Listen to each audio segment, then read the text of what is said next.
Москва, яка виселила, вигнала кримськотатарський народ зі своєї домівки, вона зараз знову в Криму.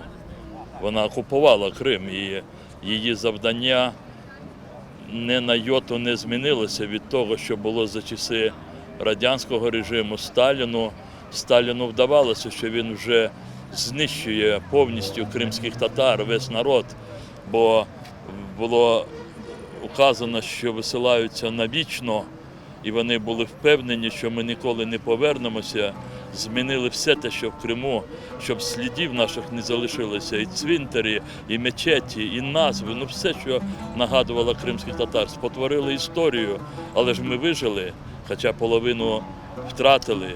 Ми повернулися, ми дуже важко облаштовувалися, ми майже вже облаштувалися, вже приступили до того, щоб відродитися школи, телебачення, театри і все таке інше. І тут знову Москва, тому це спротив.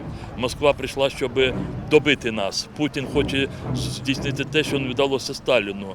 Вони витісняють кримсько-татарський народ, вони зараз заселяють Крим своїми людьми. Вони думають, що вони вже навічно приєднали, як вони кажуть, Крим. Ні, вони його вкрали тимчасово.